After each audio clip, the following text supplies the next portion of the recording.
हलाल होनी चाहिए। तो साहब हलाल करने की प्रक्रिया नहीं, हलाल करने वाला भी मुस्लिम होना चाहिए, तब वो हलाल होता था।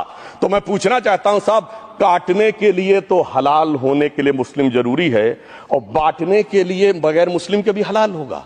ऐसा तो नहीं हो सकता। तो जो हमारी सरकार ने किया है वो मुस्लिम भावना के सम्मान के लिए किया है। और जहां तक मैं कहना चाहूंगा, हिंदू समाज के बारे में बात करते हैं, हमारे यहां कोई प्रॉब्लम नहीं है। हमारे यहां कोई ऐसा नहीं कि हज पे कोई गैर मुस्लिम नहीं जा सकता। हमारे देखिए कुंभ में 50 लाख विदेशी आए थे और किसी से नहीं कहा या कन्वर्ट हो जाओ।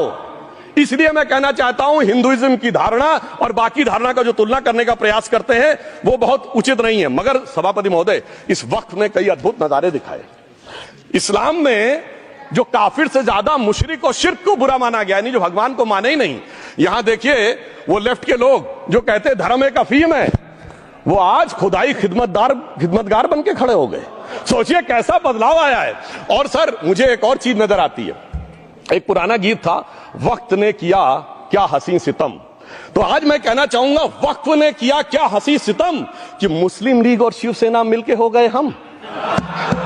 और मैं कहना चाहता हूं, ये मुस्लिम लीग वो है जिसने सेपरेट इलेक्टोरेट की मांग की थी और इस शिवसेना के उबाटा के हमारे इस सदन के एक सदस्य हैं।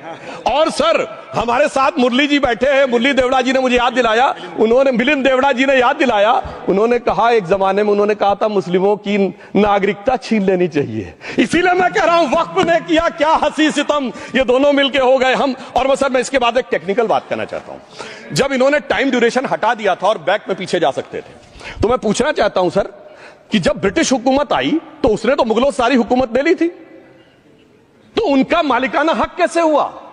सर 1707 के बाद तो इस्लामी हुकूमत दिल्ली से खत्म हो गई थी। एक आखिरी मुगल बादशाह शाह आलम के लिए तो बोला जाता था सल्तनते शाह आलम दे लाल किले ते पालम, यानी आज का आईजीआई एयरपोर्ट।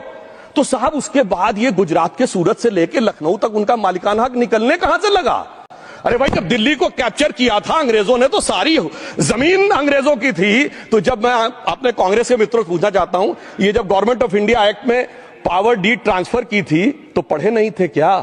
या खोखले कागज पर साइन कर लिए थे? या कागज सही था, आप खोखला करने की बात है? मैं पूछना चाहता हूं, जब 250 साल